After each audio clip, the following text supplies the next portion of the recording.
Hi folks, so today we have the fabulous Mark Twigg, who's an equine dentist, coming out to see some of the horses on the yard. We have Mark up to the yard multiple times a year. All the horses are seen at least once a year, some seen more regularly if they've got particular issues and things like that. But he is absolutely lovely with the horses and a very good dentist. So we thought we'd film some of it for you today and hear his takes on, or his methods for making sure the horses are totally comfortable in their mouths.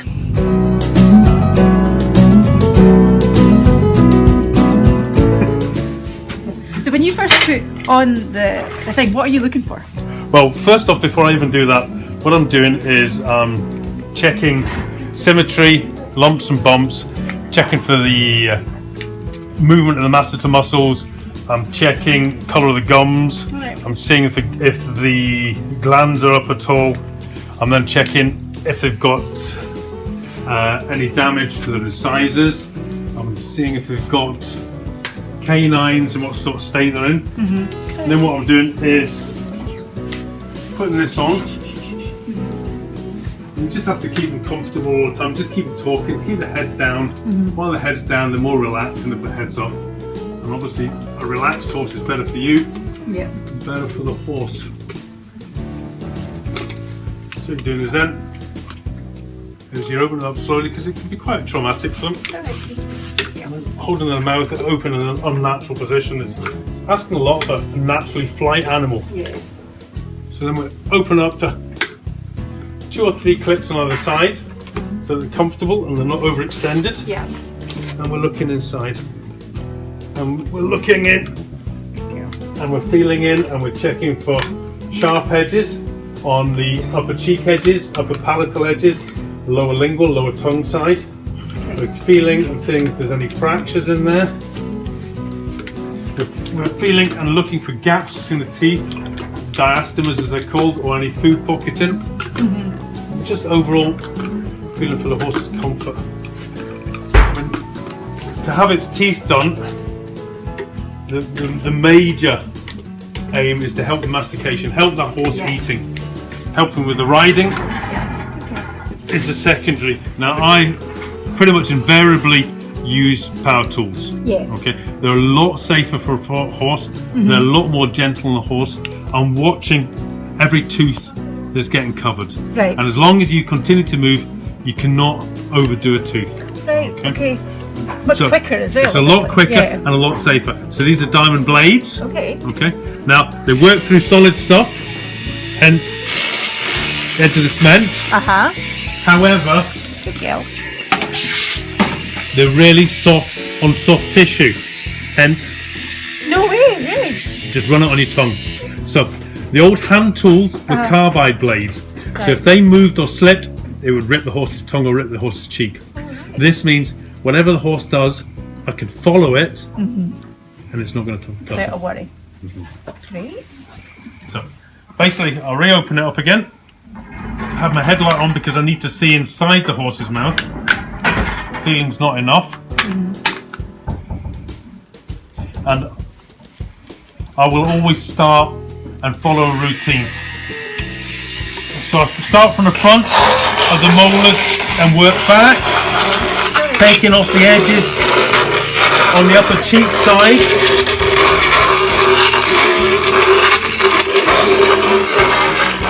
And then I will take the edges of the upper palatal edge.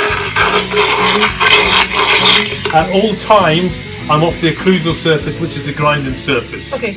Okay, you want to stay off the grinding surface because there is limited grinding surface. A horse's teeth will grow and rot up until it's 12 years old. Once it's 12 years old, you will see maybe a centimetre of tooth. So you see that much tooth, and then they have that much root, top and bottom. The teeth then erupt 3 to 5 millimetres a year until they're about 30 and they run out of teeth. Wow.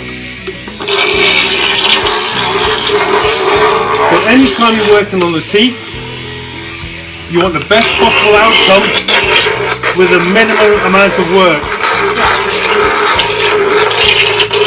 What work you're doing the more damage is occurring to the teeth. You really want that. So I change the head around, I close up the horse's mouth, which gives its temporomandibular joint a chance to relax. It's the same as yourself. If you're at a dentist and your mouth is open all the time, it becomes sore. Same for the horse. And if it's sore for the horse, why would they want to open the mouth again? So every opportunity, we close it up, give it a wee second for resting, and then start again. So that's the upper buccal teeth, finish the cheek teeth. I'm now down to the lower lingual, which is the lower tongue side.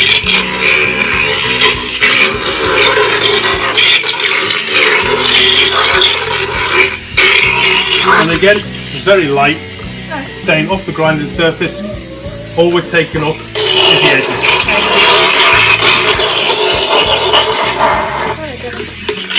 The dentistry is totally unregulated. Now there's 3 categories of dental work. There's category 1, which anybody can undertake, which is basic rasping, hand rasping. There's category 2, which qualified equine dental technicians can undertake. And the only way to find out if somebody's a qualified equine dental technician is to go onto the British Association of Equine Dental Technicians or go through Beaver and it will give you a link. And then there's category 3 work, which is veterinary work. Right, yeah, sure. Which is basically removal of teeth, going through the skin. Right, yeah, so surgery. Surgery. Unfortunately, there's a lot of people who aren't qualified who undertake category 2 work. Oh, really? And some will undertake category 3 work. The problem is, well, they might be competent at the job, they're not insured for the job, and they're not qualified for the job. So close it up again. Okay. Oh, she's following you. That's because she likes me. Yeah. We change the head. Come on.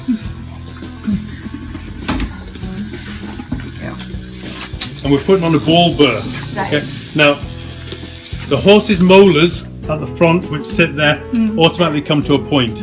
When the bit catches a soft tissue, smacks off those points. So with this, all we're doing is taking off the front edge.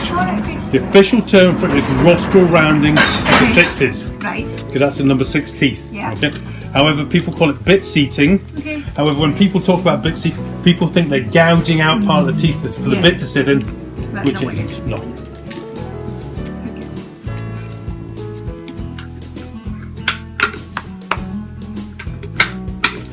Generally, 99% of the horses will take this. 1% will need to be sedated, and it will generally not be a scared horse.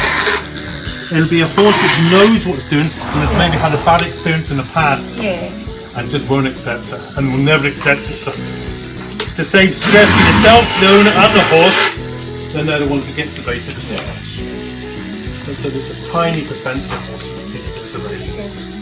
Stand. So that's just putting in those rostral rounds.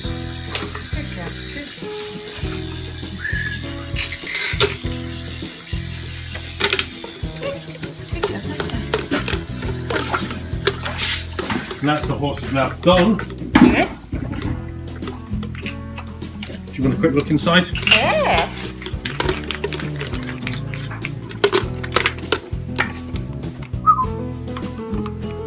Always find tuneless whistling helpful. Yeah. And that's the way the mouth should be. Okay. Fantastic. Okay. Thank you very much. That's brilliant.